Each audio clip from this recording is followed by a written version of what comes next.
Part 9. After dressing up as the evil girl in the second game, I opened my eyes and found myself in the Sure. Author, Mei Guicheng. Chapter 82. Yeah, he admitted frankly. Sierra blinked and asked in a different way, am I special in your eyes? Yeah, he nodded slightly, his face in the backlight a bit elusive. Sierra was finally happy. She took the initiative to put her arms around his neck, brushing her arms over the soft golden hair.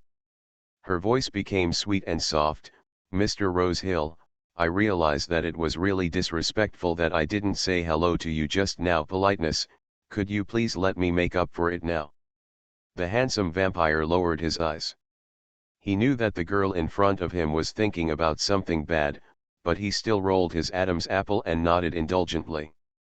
Sierra tilted her head up, her nose brushed against his chin, and her warm lips pressed against it. Rosehill sat like a statue on a stone platform, and her eyes under her eyelashes were filled with turbulent emotions. Sierra hugged his neck tightly, entangled with him with a scent as sweet as honey. She clearly felt Rosehill's transformation from cold to hot. He knew that he was being seduced, without any resistance. He was still very excited. The muscles all over his body were tense, and the hard arms around her were so tight that she almost couldn't breathe. Her neck almost tilted back, and the cold palms held the back of her head in time, and the fingertips inserted into her hair, firmly controlling her head. Sierra half squinted her eyes, looking at Rosehill's beautiful eyes that were gradually blurring, and her body gradually lost strength. Her mouth was numb as if she had eaten Sichuan peppercorns, but the vampire in front of her was not satisfied at all. Aldine, who was acting as a wooden figure in front of him for many times, couldn't help but glance at the rearview mirror, and couldn't help but sigh in his heart about how every time they could kiss in the car, he always felt uncomfortable there. Rosehill had already controlled his power to the extreme, and the restrained and gentle kiss he thought he had was not comfortable at all for Sierra. As time went by, she made an uncomfortable and thin sound from the kiss. Okay, don't kiss anymore. Sierra was really afraid that if Rosehill continued to indulge, she would accidentally pierce her lip with her venomous fangs, and her life would be over. Every time I kiss him, I have this concern. Her fingers pinched his shoulders and she sounded like she was about to cry. Master, we've arrived. Aldine coughed lightly. Rosehill reluctantly left her lips and held the limp girl in his arms, his rising and falling chest trying to suppress the intense emotions. Sierra touched her numb lips tremblingly, feeling relieved in her heart. Isn't your kissing ceremony a bit excessive? I just want to touch him and say good night, her soft villain complained first. Rosehill closed her eyes and said in a soft voice, you should replenish me. My mouth hurts. Sierra snorted delicately. Get off the car and have dinner. Rosehill squeezed her hand and added, it's very rich. Dinner was at a luxurious high-end restaurant on the banks of the Santa Fe River. In the private luxury box, there is a square marble dining table, a crystal lamp hanging from the top, and a wooden high-backed chair with soft printed cushions. There were more than just the two of them at dinner today. A middle-aged man in formal attire stood up with a flattering smile on his face. Mr. Rosehill, it has been since the sinking of the Royal cruise ship that I finally see you and say hello. Sarah saw this man at the door of the police station this morning. He was a detective from the capital and a close aide sent by the king. APU Rosehill put on his leather glove hand and shook his hand, and the two got acquainted. The man named APU put down his hand, looked at Sierra standing next to him, and said equally politely, Miss Sierra, did I remember correctly? You and Mr. Rosehill are survivors on the same ship. Hello, Mr. APU. Sierra didn't understand why Rosehill would bring her to such a dinner, but she still obediently sat down on the chair he pulled out. The food served by the waiter is all the latest rare dishes caught in the sea, as well as all kinds of popular vegetables. While listening to their conversation, she ate the food on the plate. The fried fish and meat pies tasted much better than the ones made by Lady Martha at the manor. Rosehill glanced at the girl who was eating obediently, and the corners of her lips curled up slightly.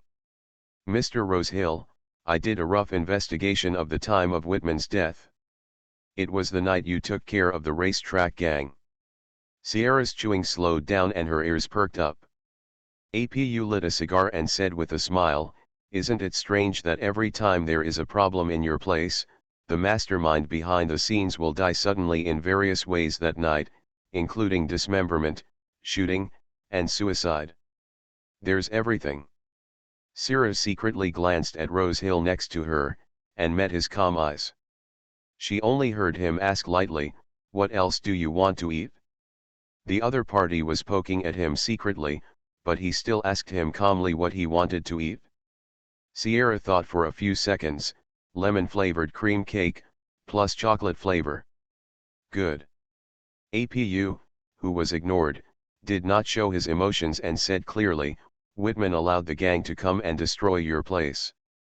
This is not a good behavior, but sometimes if everyone takes a step back, nothing will happen, right?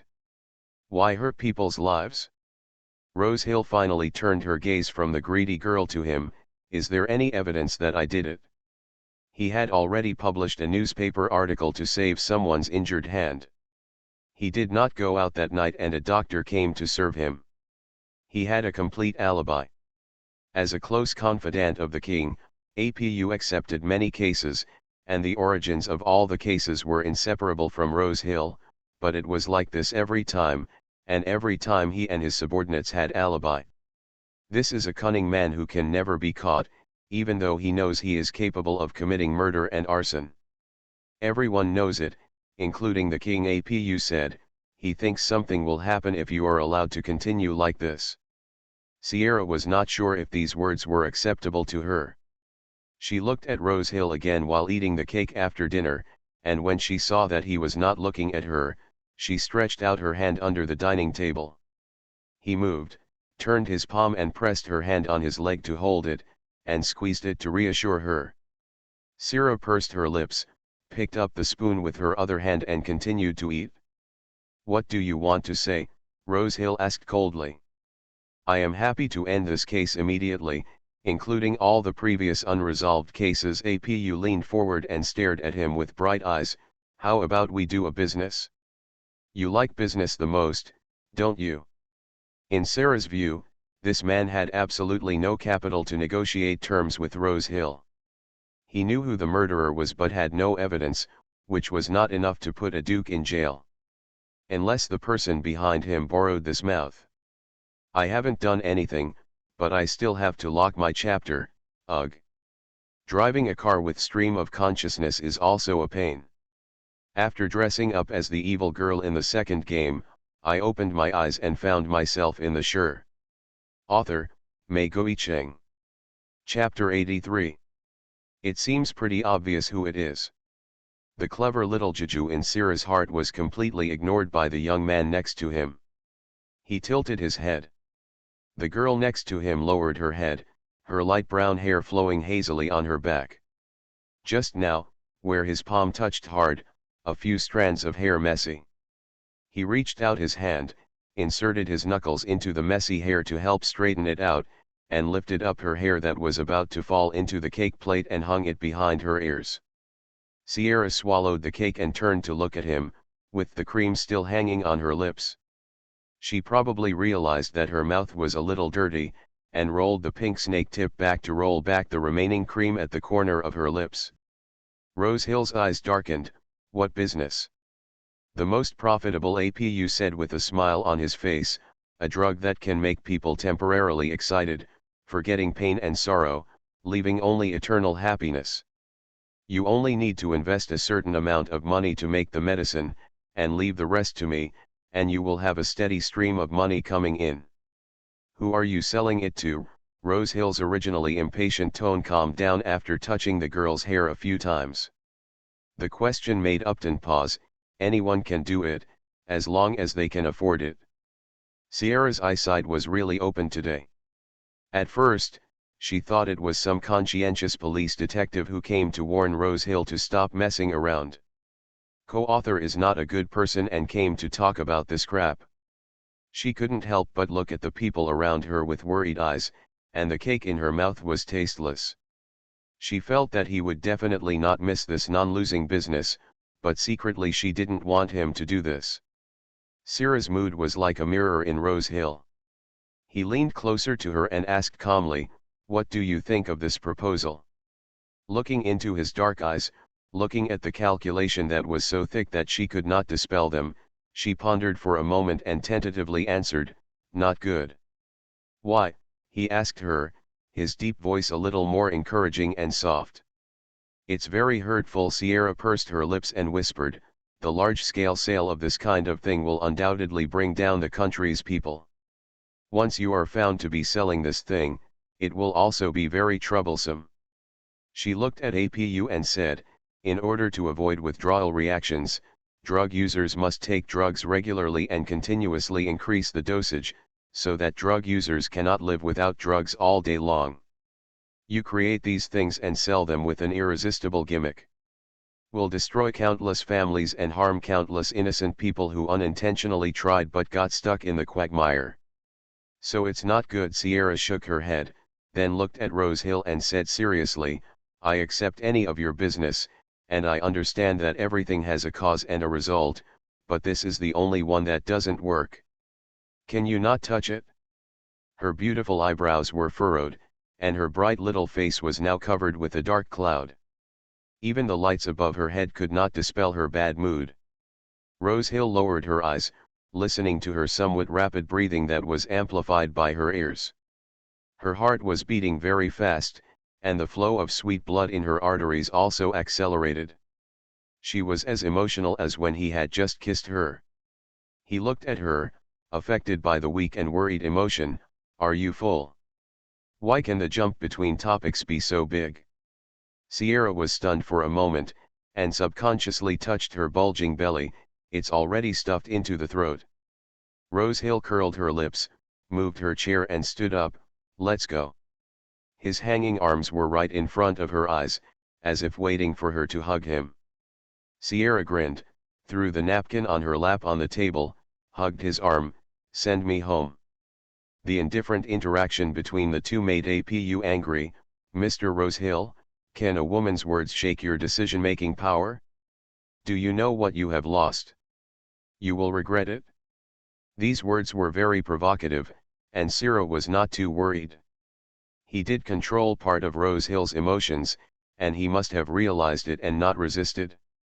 The young man straightened his untidy collar with one hand, and with a cold voice, he revealed a fact smoothly and ruthlessly: Horace lost all his money in the war.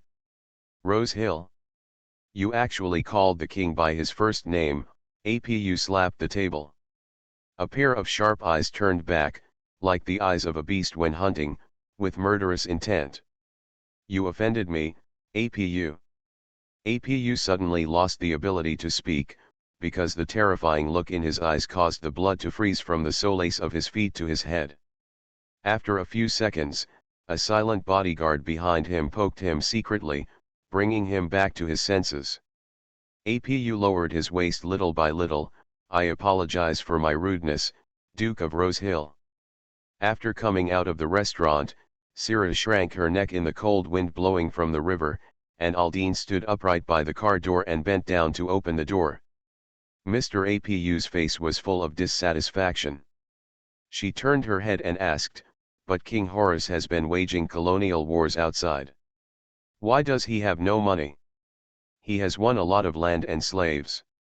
What does he rely on to maintain the war?" Rose Hill asked calmly. Money. Sierra felt that she had asked a super stupid question, and she continued, "Although colonial expansion will bring huge economic benefits in the future, the long-term war has also made the internal friction of the current situation very serious. No wonder he wants to take money out of your pocket." Rose Hill chuckled lightly, his eyes mocking. "This war can no longer be stopped if he wants to. A nation's hatred and oppressive slavery system will usher in revolution sooner or later." Sierra blinked knowingly. "You seem to look down on that king." "From the perspective of a former king, I really look down on his stupidity. There seems to be a reason for all his arrogance and arrogance. Sierra got into the car and her words were attracted by the words former king. Does she have some personal history of Rose Hill that she hasn't dug up yet? It was already very late when the car returned to the manor, almost 10 o'clock. The servant stood waiting at the door with a lantern. When Sierra arrived, she remembered to say, "Mr. Hank took me to a desolate piece of land this afternoon. It's your asset. I can't afford it now, so I'll give it to you on credit first." A piece of land forgotten by memory in a corner, Rose Hill didn't care. His eyes penetrated the darkness and fixed on the girl's still swollen lips. "You are so squeamish, fragile, and prone to getting sick." His words were incomprehensible and a little dissatisfied. Sierra knew what he was talking about, probably no kiss had ever satisfied him. It's the lack of fun that's most attractive. She leaned over and kissed his cheek. "This is a girl, Mr. Rose Hill." There was always a smug look of success and cunning in Sierra's eyes. She thought he couldn't see in the dark, she thought she was disguised well in front of him. But he could see all those inner voices and subtle emotions.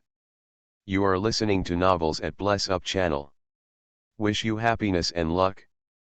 Please subscribe to receive new novels. How do you feel about this novel?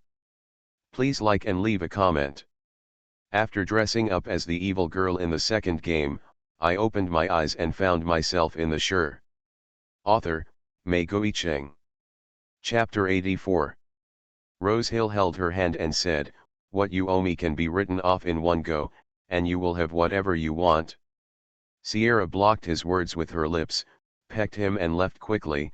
"No matter how many times you tell me I won't work for you, I will pay back what I owe you. I can afford it."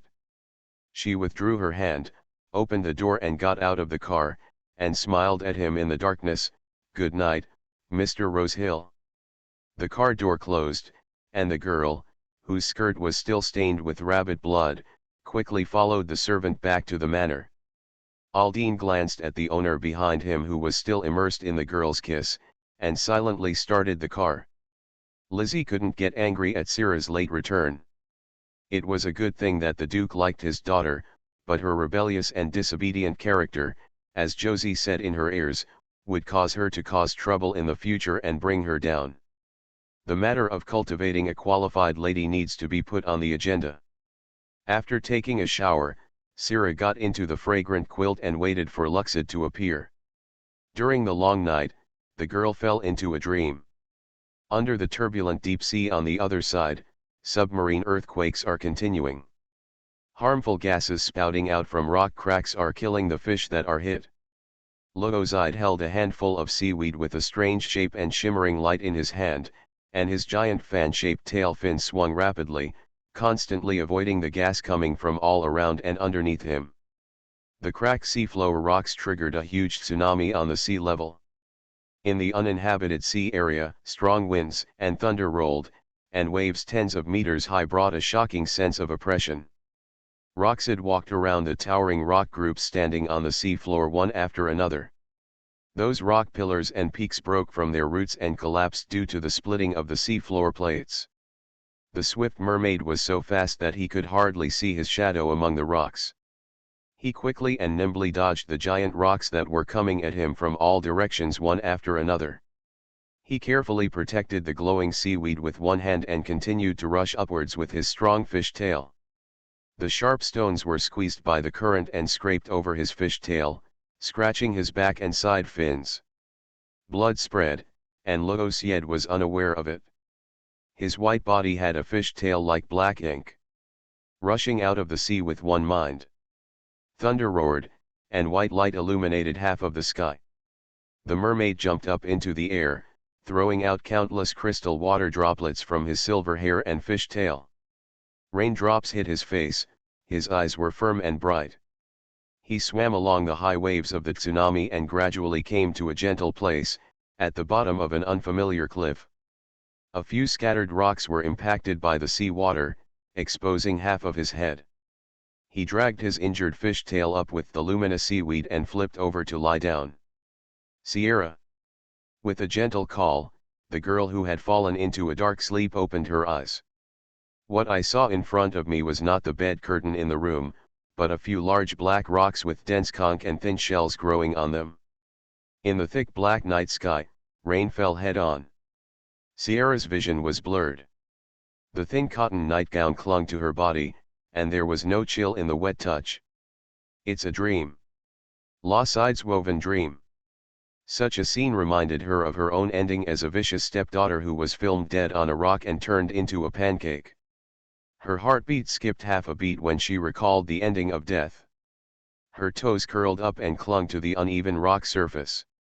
Lawside, she whispered the mermaid's name, "Where are you?" The rocks hit by the sea water were arranged in a five-pointed star shape. On the reef opposite her, a white arm was exposed from behind the stone. Logosied suppressed his pain and spoke in a gentle voice, "Wait for me." Sierra heard something was wrong, so she quickly walked over and carefully jumped onto the rock. Roxt, who was covered in scars, was able to support his tail just enough to move his body out from behind the rock. His tail was full of damage, and in some places a few large pieces of scales were scraped off, revealing the white flesh inside. Sierra was frightened by his appearance and hurried to him, squatted down and held his shoulders, and said anxiously, "Are you injured?" Logosied was startled. His thoughts were confused and his fish tail was in pain, which led to the failure of dream creation. He was a little annoyed. "No. Why did you create such a terrifying dream for me?" Sierra discovered that there was a long wound on his back that passed through the dorsal fin, and blood was flowing out. "Where are you?" She realized that things were not simple. "Aren't you home yet?" Logosied leaned down, his head resting on the girl's thin legs, his hands wrapped around the small waist that was less than a grasp, and his face was pressed against her abdomen. "Well, I didn't go home." There was a hint of tiredness in his voice, which made Sierra's heart twitch. "Is it to create legs?" Logosied hugged her for a while and then responded in a low voice, "Yes." He passed directly by Shaki Island and went to the bottom of the boundless deep sea, looking for the seaweed that would grow human legs when eaten. On the way, he encountered an underwater earthquake and injured his tail. He was forced to be stranded on the adjacent reef to heal himself. While his mind was resting, he remembered the scene of Sierra sitting on his lap with her pink tail yesterday. He could easily restrict her movements, even control her in his arms and carry her around on the beach, and she would let him kiss her sweetly anywhere. And this can only really be done after he grows legs. The feeling of emptiness and loss after waking up from the dream intensified his desire to grow legs. In addition to the necessary sleep these days, he even ate while swimming, which severely consumed his physical energy. Sierra felt a little distressed when she saw the drooping look of Rox's dorsal fin. She hugged his head, stroked his long hair like Mercury, and sighed, "You can obviously go back to your hometown and live a good life, idiot. You won't come with me." Loxida's thoughts have always been simple. She didn't want to go to the sea, so he walked onto the land with a terrifyingly pure mind. Sierra lowered her head and said sincerely, "I'm not as good as you think." Logosied rubbed his face against her belly again, "You're fine." He had no idea that everything he did had a purpose. Sierra looked at his wounds, her conscience a little painful. In reality, Logosied was lying alone on the rocky rocks with scars, and she felt a little sorry. "How long will it take for these injuries to heal?" She stroked her fingertips along the wounds on his back, and her dorsal fin twitched slightly when stimulated. "Soon, a day or two." Logosied rested his head on her thigh, with satisfaction in his eyes. "Have you missed me? I want to see you." Sierra opened her lips and said softly, "Well, I miss you." What else could she do? She could only follow his words. If this tells him, "Go away, I don't like you," then what's the ending? Will she suffer revenge from the mermaid? No one can tell. Keep it up. After dressing up as the evil girl in the second game, I opened my eyes and found myself in the shore. Author, Mei Cheng. Chapter 85. Logosied happily slapped the reef with his tail fin. He loosened his arms around her and placed his arms on the ground, trapping her between the towering rocks and his body. His wet webbed claws touched her face. It will take a few days to split the fish's tail. You are waiting for me. Feeling that his lips were about to hit her again, Sierra covered them with her hands. How do you plan to integrate into human life in the future?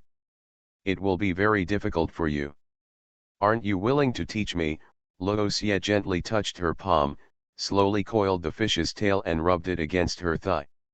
Those bleeding wounds touched the hem of her skirt and immediately bloomed bright red flowers on the cotton. Sierra had reason to suspect that Roxid was here to gain sympathy, but his tail kept wrapping around her legs. After the fish scales were injured, they lost part of their smooth mucous membrane, causing the scales to scratch her calves somewhat roughly, lifting her up little by little. The cotton skirt reveals her fair and slender legs. Now he is not only seeking sympathy, but also taking advantage of the opportunity to get stuck on gas.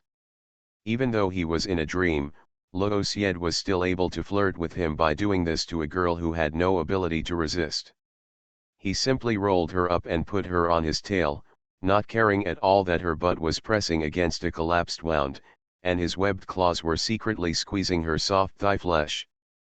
I will teach you. Sierra leaned on his shoulder and said righteously, what kind of person do you want to be?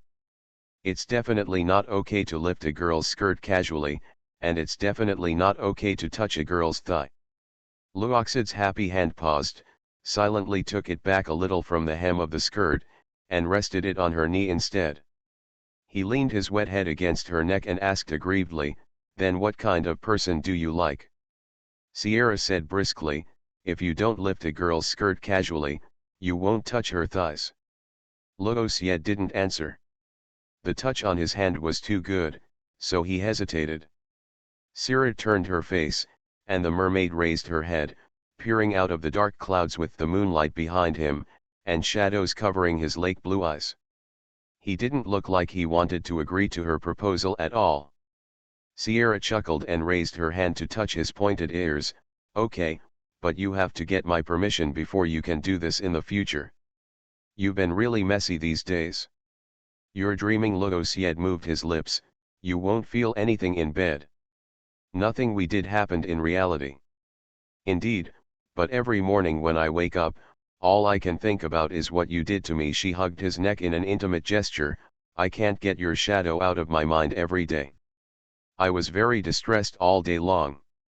Luoxid's heart trembled, and he lowered his head and pressed it against her forehead. Okay, I agree with your proposal. Sierra happily sucked his lips twice, her beautiful brown eyes filled with ripples. Maybe you could be a good, upright teacher. Teacher? Well, a teacher of etiquette, or another profession you like. The mermaid with eyes full of doting readily agreed, teacher. Sierra was smiling all over her face. Since she couldn't escape, she would simply tie him to her side in a reasonable capacity, and at the same time, she would be angry at the childish Anaxi. Luoxie looked at her face that was wet by the rain, and the corners of his lips raised slightly. What did you do today? Sierra said half-truth, I had a fight with my sister, went out to buy a factory, had dinner with my friends and then came back. I want to see, he said, a day in the life of you. Wouldn't that reveal everything? Sierra held his face. They are all extremely boring scenes, nothing interesting to watch. Sierra Luoxie hugged her waist and stared at her with bright lake blue eyes for a while. I want to know how you spend your day. He had never seen her when she was out, nor had he seen what happened around her. He wanted to see it, really wanted to. The beautiful intonation came from the singer's mouth, show me what you think of me, Sela. Without Anaxi's fate as the protagonist, Sierra would have been destined to be seduced by the mermaid's skills. Her eyes suddenly went blank, and her memories couldn't help but follow Roxid's words, and she was compiled into one replay after another through dreams. Except for the reef where they were, the surrounding scenes changed instantly and became the picture spread out in Sierra's mind. Everything she experienced during the day would be like a real movie played out again in a dream at accelerated speed. From the first-person perspective of her as the protagonist, Lucid laughed out loud when he saw her getting up to touch her buttocks. He also saw the scene where she found a nest of dead rabbits when she went for an appointment. He was also secretly dissatisfied with the girl named Anaxi. Later, she went to buy a factory and kissed the werewolf boy who saved her. As the memory progressed to this point, the joy that had just appeared in Logosied's eyes began to fade away. Without a word, he hugged the girl with empty eyes, speeding up the progress of the scene, passing through the unsightly interaction between the two. But what happened next made him even less calm. From Syrah's first-person perspective, he heard her calling a vampire with a sweet voice, and took the initiative to hug his neck and kiss his lips. The two of them kissed deeply and passionately in the car, which was even lighter than the werewolf's. A peck is far too much. He couldn't watch it anymore, and with a sudden wave of his hand, he pulled away the scenes that were dragged out of Syrah's memory. The girl with empty eyes suddenly came back to her senses. The memory came back so suddenly that her body trembled and she was about to fall from the side. An arm was firmly around her waist, and Logosied's unsmiling face reappeared in front of his eyes. He stared at her with a bit of unwillingness. Sierra could immediately think of what had just happened. Her heart was beating loudly. She raised a smile and asked, "What did you see?" "You kissed two beasts." His voice was a little cold. "You were not injured at that time. Even if you were injured, kissing them would not have any healing effect.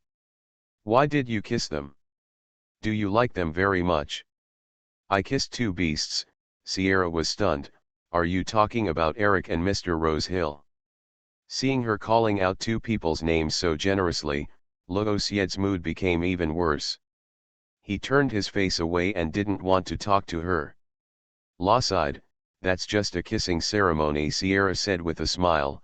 "We will kiss people on the cheek with whom we have a good relationship. Is it good enough to stick out the snake's head?" Sierra blinked. "Are you saying our relationship is not good?" Logosied subconsciously hugged her waist tightly. "I didn't." "Then we don't do this very often."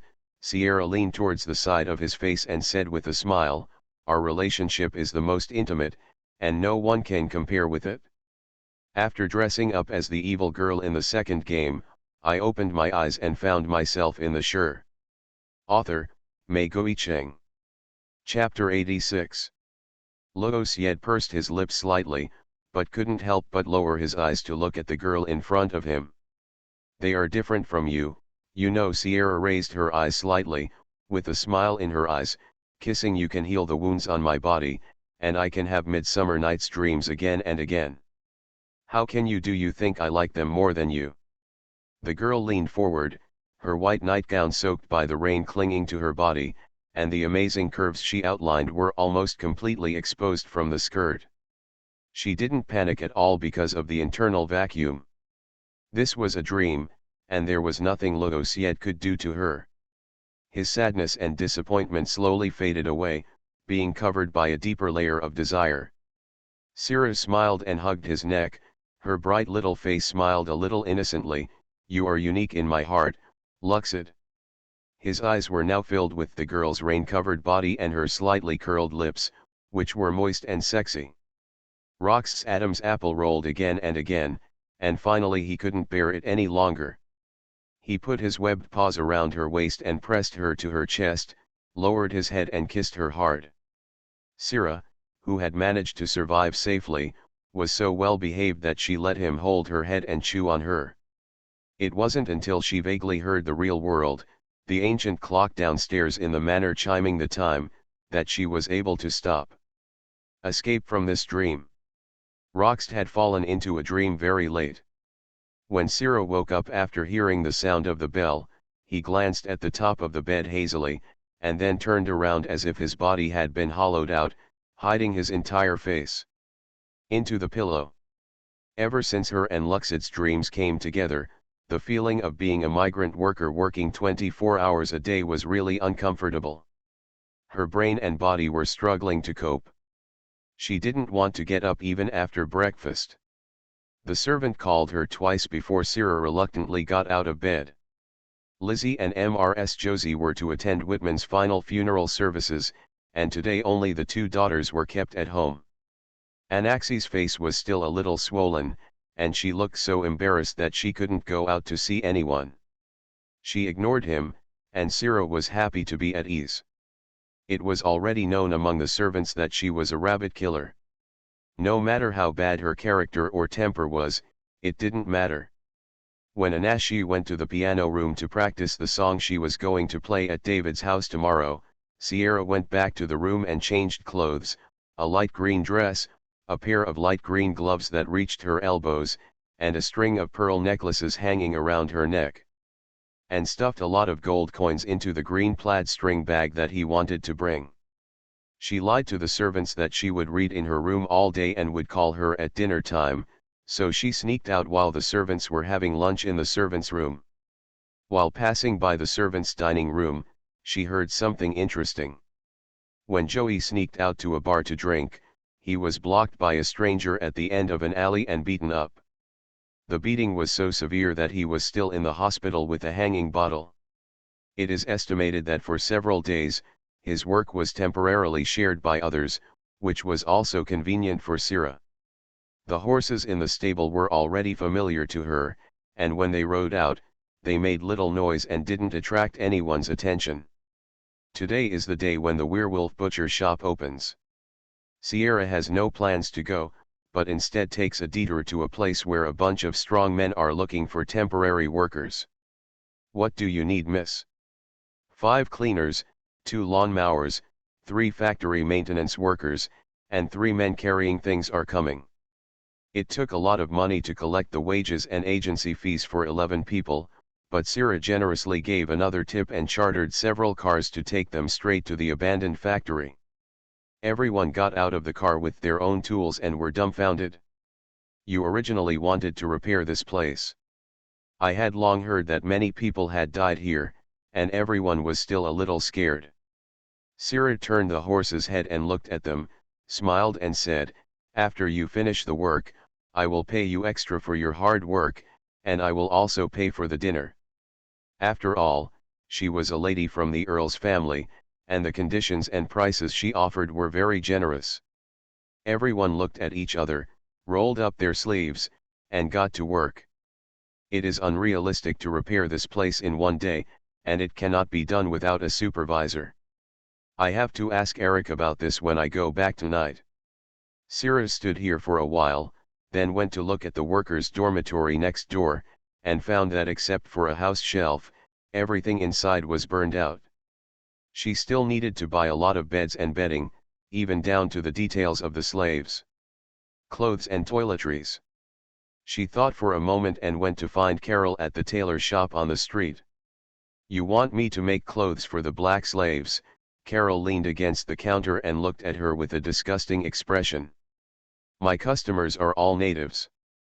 Carol liked Eric, but it was normal to hate her. Sierra put a few gold coins in her hand. They are all human beings to me, and this is just a job I gave you.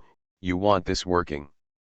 Carol thought about her lack of aristocratic appearance for a moment, weighed the gold coins in her hand, and took the record book. Let's go, for the sake of your really good temper, measure the measurements of those slaves. Sarah took the tailor to the slave camp on horseback, saying that the camp was inaccurate because there were thousands of slaves disembarking from the colonial ship. Those soldiers from the Loreni kingdom simply set up a black slave market, and they would not stay here for too long. After a long time, they will transport unsold slaves to the direction of the capital. When Syrah arrived, her nose was filled with an unspeakable stench. The market is horribly crowded and huge. Feces, blood, and an indescribable smell emanated from the slaves who were tied to posts with their selling prices written on them. Such a scene made Syrah frown in discomfort. The people of the Loreni kingdom walking around looked like guests selecting items, bargaining with the slave owners, trying to lower the prices. Once these white-haired, chocolate-colored people are labeled as commodities, they lose their human rights to freedom. Miss Sarah, are you here to pick up your slave? The soldier standing on the bridge that day recognized her at a glance and said with a smile, come in. The slaves Rose Hill bought for her were all locked up in a fence similar to a livestock market. 7 or 8 women had their hands tied with a rope and squatted in one compartment after another. "I'm going to stink to death." Carol covered her mouth and nose with a handkerchief. "What's the use of buying so many slaves? Count Lizzie actually has so much money to squander on you." Sierra ignored her words and took a few glances at the physical condition of these people. They were much better than those listed for sale.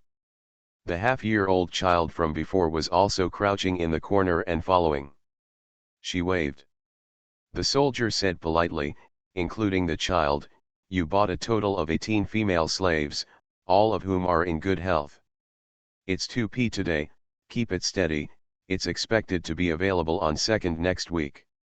You are listening to Novels at Bless Up channel. Wish you happiness and luck. Please subscribe to receive new novels. How do you feel about this novel? Please like and leave a comment. After dressing up as the evil girl in the second game, I opened my eyes and found myself in the Sure. Author, Mei Guicheng. Chapter 87. Looking at these Saint Laurent people who were crowded together like sardine cans, Sarah gave the soldiers a few more gold coins. "I'm here today to make custom work uniforms for them. They need to wait a few days for their accommodation, please, you're taking care of it?" Her attitude was good, and the soldiers didn't care. "Of course, you just need to take them away before we leave Cambania County." "Thank you." Sierra winked at Carol, holding back the nausea in her throat as she measured the bodies of the half-dressed women. Coming out of it, she took a deep breath and said, "You do these things, and Count Lizzie can trust you alone." Sarah didn't reply to her words. All her eyes were attracted by several sick slaves who were carried away from her eyes. She asked back, "Do you know where I can customize a small single bed and furniture? A cheaper wooden bed will do." When Carol heard what she said, her expression was shocking. "You bought so many female slaves, and you want to customize a bed and toiletries for each of them?" Sierra asked doubtfully, "Otherwise, where will they sleep?" "I don't know, but who cares?" Carol stood beside her and spread her hands and shrugged. "Do you know how many workers there are in the largest textile factory in the capital of the Kingdom of Lorraine? Thousands of them, and the supervisor there can be no matter where you come from. The best conditions are for 20 people to sleep in a large room with no ventilation, plus a few 3-foot wide beds for 2 people. The workers only received this kind of treatment, but Sarah wanted to prepare a single bed for the black slaves. This was indeed an exaggeration. But this is not without concerns. She is afraid that the harsh environment will increase the chance of getting sick. She doesn't know how distorted and chaotic the background of this demon-modified world is. But in real historical stories, once the slaves who live in concentrated areas get sick, it will become infected and the mortality rate will be very high. She would rather invest more upfront than die on her own hands. Medical care is relatively backward at this stage, and there is no high-tech treatment for infectious diseases. And Sierra's eyes narrowed. On the day she went to have dinner with Rose Hill, she vaguely heard something wrong in his words. The long-term war has strained the national treasury, and King Horus has reached the point where he wants to secretly sell drugs. You must know that this country has already issued a drug prohibition order, which is no small matter. Although he has only made some small moves behind the scenes and has not yet introduced relevant countermeasures, once the large-scale colonial war cannot be stopped, as Rose Hill said, and the country cannot obtain resources to make ends meet, the economic storm will inevitably sweep across the entire Lorraine kingdom, and these black people have been oppressed for a long time. Sarah could almost predict how serious the consequences would be. She may also have the opportunity to experience the era of resistance to colonial rule and the independence movement. It is necessary to treat these chocolate-colored slaves kindly. Sierra? Sierra? Did you listen to me? Carol touched her arm and said irritably, "Okay, I recommend you a furniture store. Go back quickly. I have to prepare fabrics to make clothes." Sarah led Carol out of the slave market on horseback, and came face to face with a group of soldiers wearing red uniforms. The leader looked at her, his casual gaze fixed, and then an astonishing brightness burst out. Sierra didn't recognize this man with glaring eyes, but Carol's mocking tone behind her reminded her, "Isn't this Nelson, the son of the David family? The look in the bee's eyes when it sees the flower seems to be quite interesting to you." Tomorrow she and Anasi were going to visit the son of the owner of the house who had returned victoriously from the battle. Her eyes flashed slightly, and out of politeness she stopped when the two horses passed each other and announced her home address and name. Nelson, who had brown hair like her, took her hand and kissed her. "Nice to meet you, Miss Sarah." "Hello, Mr. Nelson." Sarah withdrew her hand without leaving a trace, nodded at him with a distant smile, exchanged few words, and left on horseback on the pretext that she had something to do. Nelson turned to stare at the girl's back, his interest deeply aroused. "That lady is really pretty. I thought that when you came back this time, you would go after Anna 11 of the Earl's family," the person next to him joked. "Anna 11? I like this one better now. Her eyebrows really look like a goblin." "Don't act recklessly, these are not those bitches from the colonial area." Nelson glanced back at him proudly. "I never force a woman." After sending Carol back to the tailor shop, Sierra went to two more places to finally decide on a bed and personal hygiene products. Now she was waiting for the workers' dormitory to be cleaned up and moved everything in one by one. When she sneaked home, it was late in the evening, and a servant saw her coming back from a distance. She just excused herself by saying that she rode a horse around the manor and the oak forest for a while. They half believed this, and Sierra didn't care. She passed by the library and glanced at Anasi, who was sitting on the sofa and drinking coffee slowly. She had a book in her hand and her eyes were empty, not knowing what she was thinking. She paused, opened the door and walked in. "What are you looking at?" Anasi, who was still checking Eric's route of action, quickly broke away from the virtual screen in front of her. She put down her cup and asked, "What does it have to do with you?" "The book is upside down." Sarah pointed to the cover of the book titled Wuthering Heights. Anasi lowered her head, put down the cup, quickly straightened the book, and pretended to turn a few more pages. Sierra curled her lips, went to the bookshelf to pull out a book, sat on the other side and read through it. "Did you go to see Mr. Rosehill today? Or Eric's butcher shop?" Anai asked. Sierra raised her eyebrows. "What does it have to do with you?" Anasi dropped the book and said angrily, "I saw you sneaking out from the window. Do you want me to tell Dad that you sneaked out?" "Sure." Sierra turned a page of the book, her posture relaxed. "Whatever you want." Her unwillingness to give in was the most annoying thing. Anai whispered, "Do you think Eric is just an ordinary hunter? Or is Mr. Rosehill just a rich duke?" "Of course. The moment they expose you, you will be dead. I have heard too many threats and intimidations, and they really have no deterrent effect." "Is it possible that they are not human?" Sierra asked deliberately. Anasi stopped talking, and her eyes suddenly became more searching. What happened? It was clear that Sierra was trying to steal everything from her. Did she really not know, or was she pretending not to know? The question of whether she had the same system as herself troubled Anasi again. Seeing that the other party remained silent, Sierra calmly changed the subject. "Do you think Wuthering Heights is a tragedy? After dressing up as the evil girl in the second game, I opened my eyes and found myself in the Sure." Author, Mei Cheng. Chapter 88. "Of course it's a tragedy." Anna 11 looked at her with a sick look. "The ending has been determined for a long time. If Catherine can withstand the public opinion of the times and never be deceived by Linton and his wealth, how can there be so many things about Cliff's revenge later?" Sierra said lightly. "You gave up Eric to seduce the Duke.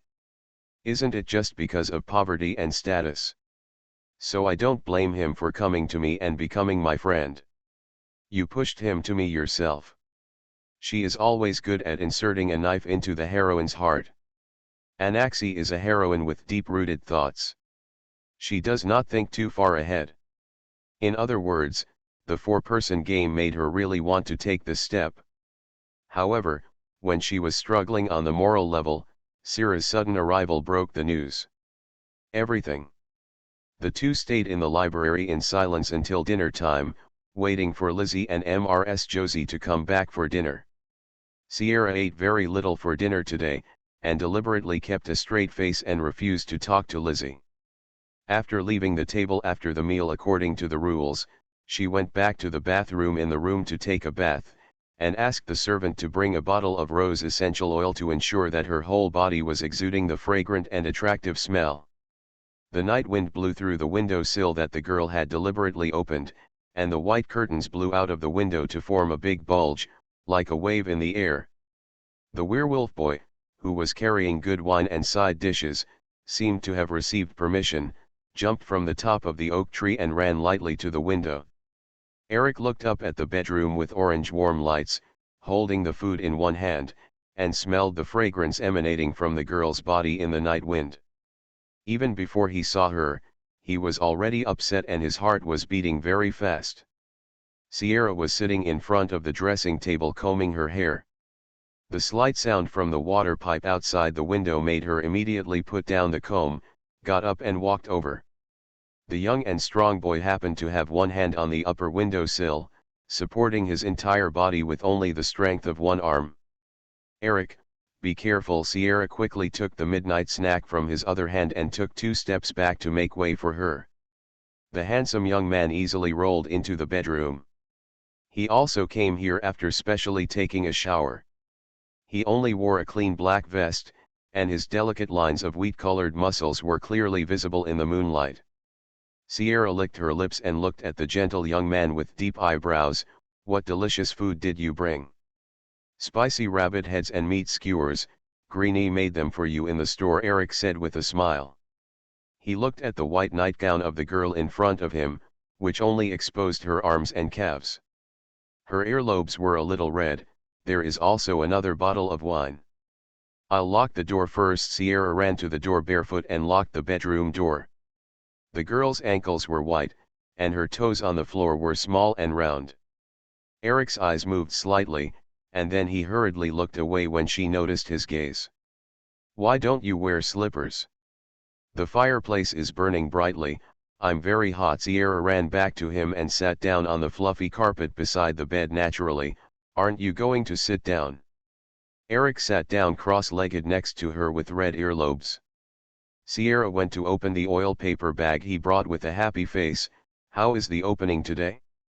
Is the business good?" "Well, the business is good.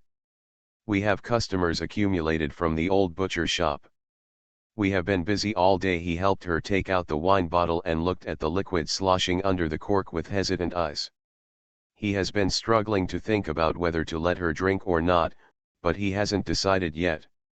Sierra couldn't wait to take out the chicken skewers and stuffed it into her mouth, biting off a piece. She yelled, "I deliberately didn't eat much dinner today, so I'm just waiting for you to come for a late-night snack." She turned her head while eating, and her pale pink lips were quickly smeared with spicy oil in a bright color. Eric could not look away. "If I didn't come to have supper with you tonight, wouldn't you be hungry?" "Yes. Are you willing to let me starve?" Sierra licked the chili oil on her lips, put the empty bamboo stick into the oil paper bag, and exclaimed with satisfaction, "Granny's craftsmanship is great." Eric stared at her for a while and then whispered, "I don't want to let you go hungry." Sierra laughed twice and moved her butt next to him. "I bought a factory near the town. Do you have any free partners recently? I want to pay them to help me supervise the work. The place is being repaired." Eric also took a meat skewer and stuffed it into his mouth. When he met her bright and moving eyes, his breath was a little messy. "Of course, no money, but why did you suddenly buy a factory?" "Sooner or later, Dad will marry Mrs. Josie. I don't like this family. I want to earn a generous dowry for myself." Eric's hand shook suddenly, and he almost bit the meat in his mouth with his teeth. "Dowry? Cyril looked at the meat scraping across the corners of his lips and staining it with oil. She raised her hand to wipe it off with her thumb. What's wrong? I want to run away with someone with my dowry, can't I? The girl's soft fingertips caressed his lips, and the close body brought the rose scent to the tip of his nose. Eric's heart almost hit his chest at this moment. He asked with an expectant voice that he didn't even expect, with whom? Sierra licked her lips, thought for a moment, and shook her head regretfully. I don't know, no one likes me. The scale in his heart was completely overwhelmed by the girl's temptation. Eric was bewitched and picked up the wine at hand. Are you thirsty? You have eaten so many meat skewers. Sierra stared at the wine for a few seconds, and when the other person's ears turned red and he wanted to give up and take it back, she caught his hand. She raised her face and asked with a smile, where is the wine glass? Didn't you bring a glass? Ah, I forgot. The handsome young man's cheeks were flushed and his eyes were full of annoyance. Don't drink it, let's do it next time. Seeing that he was about to hide the wine behind her again, Sierra knelt down on the blanket, leaned forward and jumped over his crossed legs to reach the bottle of wine. We can have a bottle. That wasn't the reason why she asked him to bring wine. How could he do it without drinking? Suddenly there was the sound of footsteps in the corridor at the door. Miss Sarah, are you asleep? The servant suddenly knocked on her door. Sierra was so frightened that she couldn't hold onto the carpet with one hand and fell onto the boy's crossed legs. Caught off guard, a limp body fell into his arms. Eric reflexively hugged her waist and hugged her to his chest to prevent her from rolling to the ground. The situation at this meeting became very embarrassing. Sierra lay there stiffly, reluctantly turned around, and said in a sleepy voice, "You woke me up." The handle moved, but the servant couldn't turn it away, so he had to say, "Mrs. Josie asked me to remind you that the travel time tomorrow morning has been changed to 8 o'clock. Please remember to get up early. Keep it up with your comments in the second round." After dressing up as the evil girl in the second game, I opened my eyes and found myself in the Sure. Author, Mei Cheng. Chapter 89. She stayed in bed every day for the past 2 days, causing the lady to fear that her late arrival would cause her daughter to miss social time. Yes, Sierra responded lazily, listening to the footsteps at the door quickly disappearing, her whole body spread out on Eric's lap. It scared me to death. Her chin rested on the tight muscles under her thin pants, and her body relaxed. I won't be discovered. I can jump directly from the window here. Eric lowered his head and put his palm on her back to pat her. His rough palm touched the fabric of the girl's nightgown and touched her. It's a bit strangely smooth. Sierra pressed his legs and stood up halfway, smiling coquettishly and boldly. Wasn't it exciting just now? Eric was dazzled by her smile and his voice deepened. Well, it's very exciting. We are safe now, but I'm thirsty. Sierra licked her lips again in front of him at close range. Can you give me some wine? The young man with red ears took out the bottle of wine from behind. His eyes glanced at the girl's body slowly retreating from his lap. Under the slender neck, the round pajama's collar drooped downwards, and the white chest was vaguely visible. You're sweating. With her sharp eyes, Sierra noticed beads of sweat emerging from his straight nose. As if she didn't notice his confusion after peeking at him for a moment, she said with a smile, "The fireplace is very hot, right?" "Well, it's very hot." Eric's voice was hoarse. His body seemed to be on fire at the moment, and the blood in his body was boiling after seeing the scene just now. Boom. The cork was easily pulled out by him, and the aroma of red wine leaked out. He handed her the bottle. "Don't drink too much, you'll get drunk." "I have a good capacity for drinking." Sierra hugged the wine bottle, raised her head and put her lips to the mouth of the bottle. The fruity and sour wine entered her stomach, making her already moist eyes even more dazzling. If she had known she would get drunk if she drank a little more, Eric's words to stop her rolled to her lips, and they were bitten back hard by broken teeth. Morality advised him not to act recklessly, but his selfishness and madness screamed in his ears to get her drunk. When she was drunk, the beautiful girl in front of him belonged to him. Sitting next to her was a werewolf boy with a great figure and an extremely cute figure. Sierra was indeed a little thirsty. The wine tastes good and is very refreshing. She put down the half-empty wine bottle and sighed softly, "Did you spend a lot of money to buy it?" "I don't have a lot of money." Eric looked sideways at her coquettish look, his throat felt itchy. "You haven't told me why I was grounded." Speaking of this, Sierra curled her lips and put the wine bottle into his hand unhappily. "Let's ban it for just one day. Some bastard killed Anaxi's rabbit and framed it for me. We two had a fight." Shelf. Eric lowered his head and stared at the mouth of the bottle, swallowing. "Fight? Well, the servants and Dad all thought that I killed Anaxi's rabbit, and she thought so too, so I beat her." Sierra said these things without hesitation. This is what she has experienced. All. She bit her lower lip. "Do you think I did it? After all, I like eating rabbits so much." Eric took a sip of the particularly sweet wine from the bottle and suppressed his pounding heart. "I believe you. You should find out the person who killed the rabbit." Sierra shook her head. "I don't think I can find out.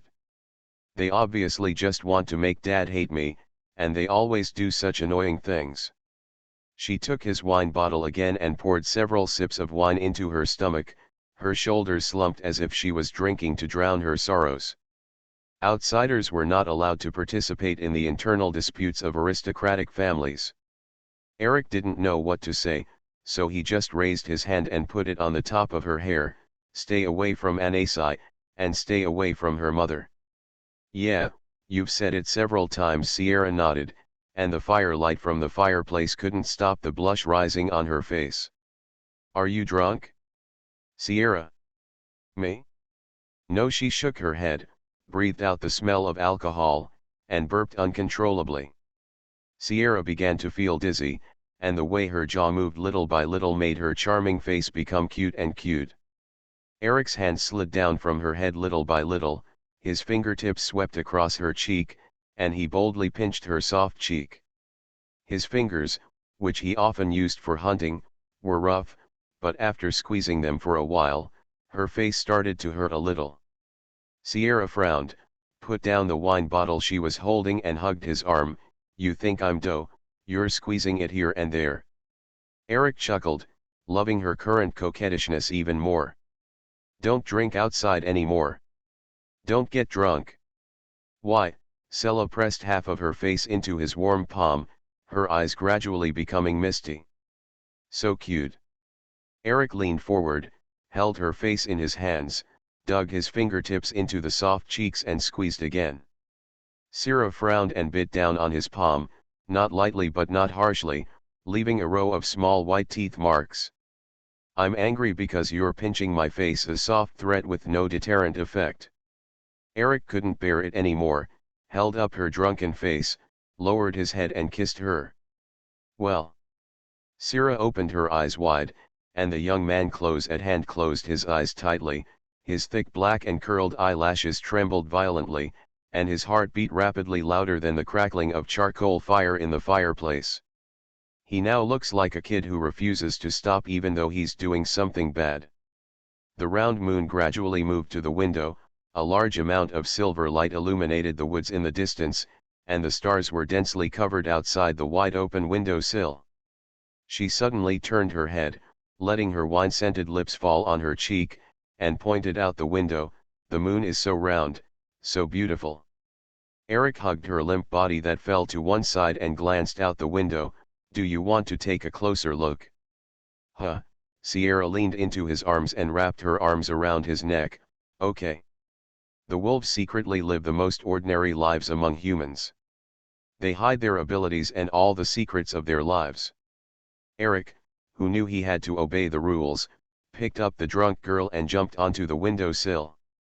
The evening breeze swayed the hem of her skirt, and the clear air came over the floor. Sierra woke up a little, but she remained motionless in the strong embrace.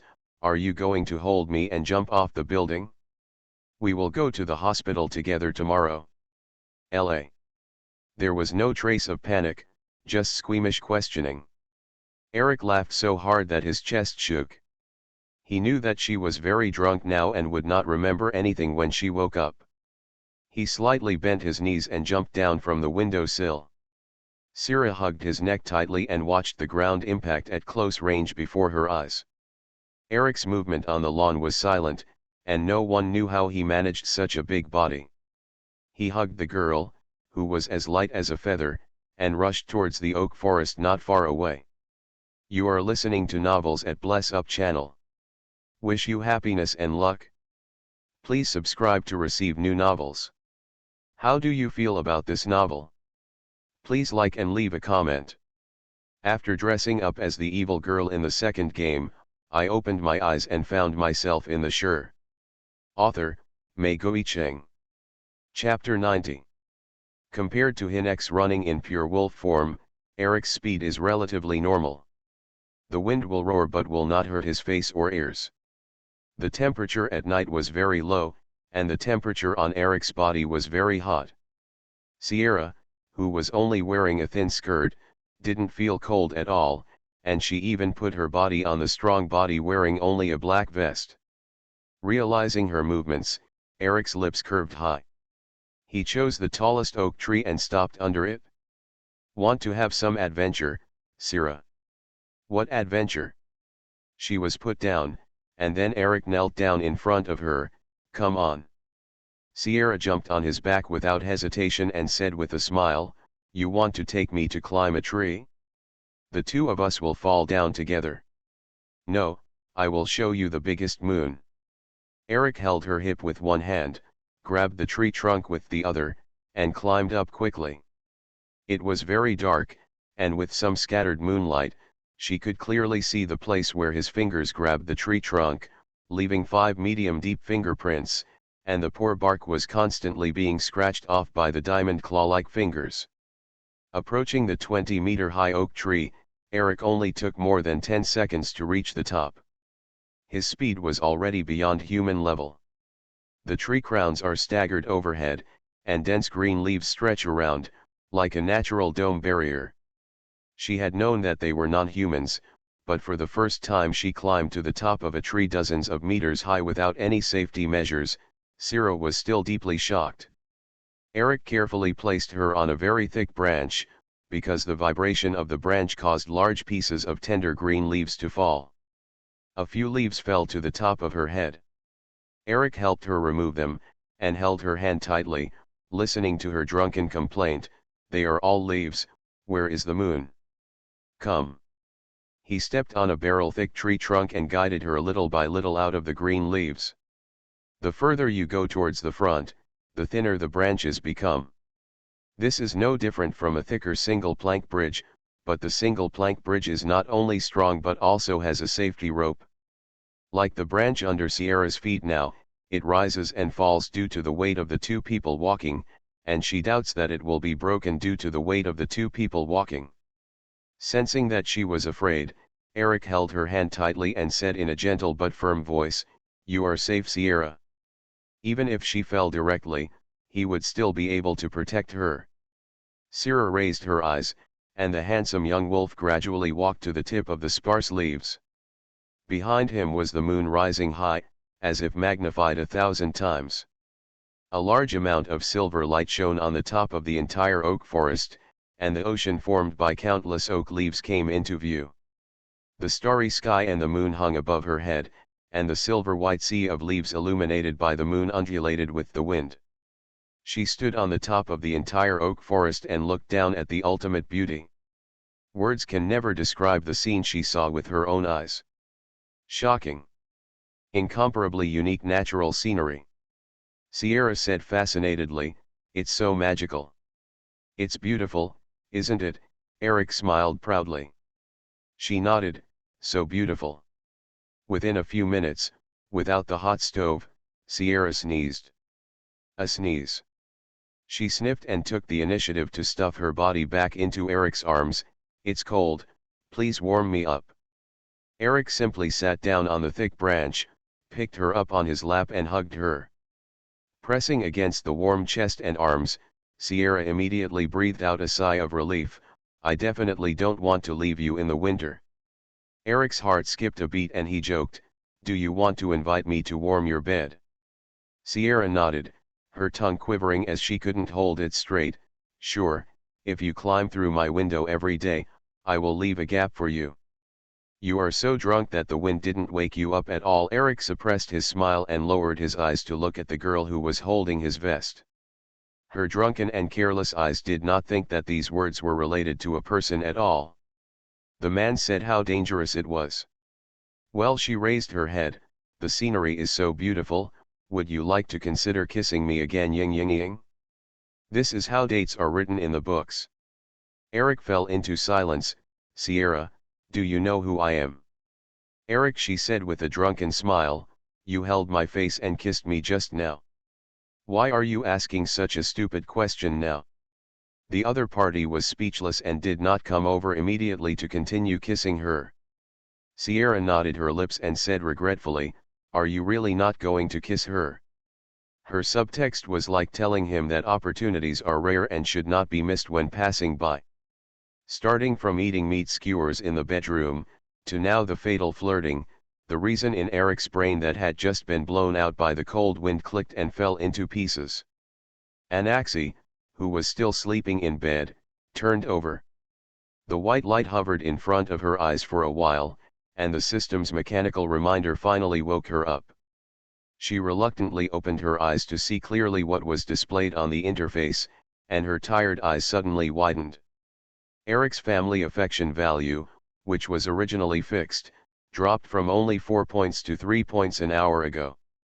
Not knowing why, she hurriedly opened the quilt and sat up, shaking her hands to look at Eric's personal location. Discovering that he was now in the oak forest not far from the house, Anaxi endured her surprise and quickly got up, running downstairs in cotton slippers. She didn't expect that he would come to the manor in the middle of the night. What was he doing? What else could he do? He must be secretly dating Sierra. The more Anaxi thought about it, the angrier she became. She held up the gas lamp and wanted to call the servant to arrest the person together, but as soon as she reached the door of the servant's bedroom, she hesitated again. Eric had originally tilted his emotional scale toward Sierra. If she led people to destroy them, all the remaining family ties would be exhausted. She didn't want the situation to develop to an irreversible point. She also wanted to restore the relationship between the two of them. But are we going to let two people go on a date in the oak forest like this? That would do her no good either. Anaxi bit her lip hard and stood in the corridor thinking about it for a long time. She found that she didn't have a good compromise. No matter what he does, if something goes wrong with Sierra, Eric will hate her. Anaxi here is still struggling with the score of family ties, and Sierra on the top of the tree canopy over there has her mouth swollen. The enthusiastic boy is more deadly than a vampire, especially when he accepts the setting that he will forget things when he is drunk, and his words are even less serious. I'm sleepy. Sierra curled up in his arms and covered her mouth. It's hard not to suspect this is an excuse. Eric lowered his head and sucked on her beautiful neck, and a small crimson strawberry came out. His eyes darkened slightly, and the cool breeze brought him back to his senses. When you see this tomorrow, will you think of some fragments? What part? Sierra touched her neck, and the skin he kissed was particularly moist. Eric chuckled softly, you invited me to warm your bed in the winter, and invited me to kiss you. I have to get Eric's favor, there are so few people who like him, I don't allow it. Vote. There are also fewer tickets. I'm going to get stuck. I really know how to carve in. After dressing up as the evil girl in the second game, I opened my eyes and found myself in the Sure. Author, Mei Cheng. Chapter 91. I will remember it. Sierra put her face against his chest and yawned. Needless to say, she would definitely forget it completely. Once the reserved werewolf breaks through the last layer of window paper, she will become as passionate and unrestrained as she is now, and then she will easily be exposed to vampires and mermaids. At this stage, they found her riding on 3 boats, and the possibility of her neck being broken was very high. She can't take risks until she finds a balance between the 3 of them and makes her life worry-free. Thinking of this in her dizzy head, Sierra couldn't help but sigh.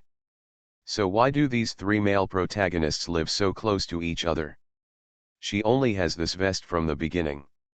If she takes it off, she will die in public. Eric adjusted the position of holding her again, passed his hand through her back knee, and jumped out of thin air with his legs dangling in the air, and the 2 of them fell rapidly. During the high-altitude bungee jumping without protective measures, Sierra could feel her heart hanging in the air and then quickly hitting her chest with her eyes closed. He made a lot of noise when he landed, and his shoes made a sound when he stepped heavily into the green lawn. The soil squeezed the green grass and splashed, leaving 2 large and medium-sized footprints after the person left. Eric carried her to the outer wall of the bedroom, and skillfully jumped to the windowsill through the water pipe. In order to prevent the princess bedroom from being soiled by the soil under his feet, he did not choose to go in again. He only placed her safely on the windowsill and waved away the curtains that were blown by the wind with one hand. Go in and get the bag of supper and the empty wine bottle. It can't be left in your bedroom, he gently coaxed the girl with a sleepy look on her face. Sierra slowly moved down from the windowsill. Seeing her staggering around in small steps, Eric didn't dare to look away casually, fearing that she would bump into the corner of the table or fall into the fireplace later. Went. After she wrapped the things and handed them out through the window, the boy kneeling on the windowsill breathed a sigh of relief. Okay, Sierra, it's time for you to go to bed. Sierra held the edge of the windowsill with both hands, stood on tiptoes and kissed his tough and boyish cheek. Good night then, Eric. I thought you would leave me to sleep here. Eric touched the top of her hair and ears. She can talk about anything after drinking, but she can't talk when she's sleeping. Just like the last time she had a fever and Rose Hill was in the hospital, if Lucid broke into her dream again, she would be finished saying some nonsense. Sierra shook her head and replied seriously, it's not winter yet. I just have a fireplace, and you are still young, how can you really sleep with me? Eric was amused by her again, his voice full of joy. I will be 18 years old before winter comes. Sierra nodded, I will celebrate your birthday, and then you come to my bed again. Eric's face turned red again, and he sighed, I really hope you can remember everything when you wake up tomorrow. I will, Sierra assured him, shaking her head, but her credibility was really low. Eric jumped off the windowsill with his hind legs, landed firmly on his feet, and waited for her to close the window before running away. Sierra jumped onto the bed with 2 feet. She was really tired. The thought of having to deal with another one later when she went to bed made her even more tired. Anna 11, who had been standing in the library for a long time, finally saw the figure running past the big window. Her gaze was too focused, and Eric, who was already very wary, turned around and noticed the girl standing behind the window.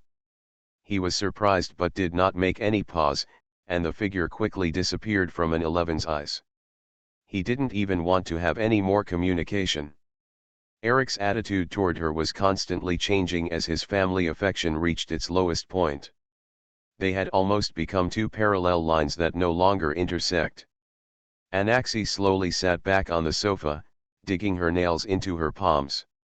She knew that no matter what, she would have to keep the secret of him climbing into Sierra's window in the middle of the night tonight. This was her last resort to retain her goodwill. Sierra, who was under the influence of alcohol, fell into a deep sleep before she could think of how to deal with the fact that Rawside would check her memories again. Sequoia Island. Dozens of mermaids gather on the foreshore, their colorful or gray tails swaying in the water, and their naked bodies are graceful. Lawside, you are our leader, are you going to be tortured and killed like your companions who came ashore before? If it wasn't for the idiot who went outside just to save Zachary, how could Roxid risk going outside and still be captured? Now that he has finally come back, his heart has been taken away by the ugly creatures on land again. I don't allow it. He should stay in our homeland. The extremely beautiful mermaids gathered under a single standing reef. Their thin membranes like the vertical pupils of a crocodile all stared at the black-tailed mermaid above, the most distinctive leader of the group. From time to time, they showed fierce expressions to express their dissatisfaction, surrounded by pieces of fish and blood that they tore apart with their bare hands in anger. Blood and water surrounded the surroundings, and Roxid, who held the glowing seaweed at the top, remained indifferent. Sakit Island is more than half an ocean away from Sarah's home. The sunset here has not yet sunk into the water, and the light makes the water droplets on his body shine brightly. The Mermaid King, as dazzling as a diamond, lowered his head, grinned his lips, and revealed his fangs. Quiet. The two simple words struck the crowd of mermaids like thunder, and the special charm skills penetrated their ears with full intimidation. The noisy conversation disappeared instantly, leaving only the sound of waves crashing on the shoal and a large treasure box falling out of the stranded and abandoned ship. Under Logosied's gaze, a monkey jumped out holding a gold coin and slipped into the woods. Staring at the waterfall of gold coins leaking out of the holes in the board, Logosied narrowed his eyes slightly and was silent for a long time before speaking out. Sela is not ugly, she belongs to me. Humans are cunning, and they are good at deceiving, the mermaid retorted to him. You knew it when you went to rescue Zachary. He did know, but so what? He wants Sarah now. We are also good at deceiving. Logosied's gloomy and particularly coquettish face raised, looking down at the fish below. We also eat a lot of passing sailors. On land, their abilities are still weak, but in the ocean, they are the only overlords. They charm humans with their songs and half-body beauty, and feed on human flesh. Beneath these old shipwrecks laden with jewels are countless piles of bones. No mermaid can disobey the leader. Their beautiful long hair is floating in the water, and they all hang their heads and become speechless. She will come back with me voluntarily. Logosied softened his voice, stuffed the glowing seaweed in his palm into his mouth, and swallowed the glowing grass blades with his fangs. After eating the seaweed, he plunged into the water and swam ashore. The effect of the medicine came quickly. Almost the moment the tail came out of the sea water, a strong itching came from the tail fin.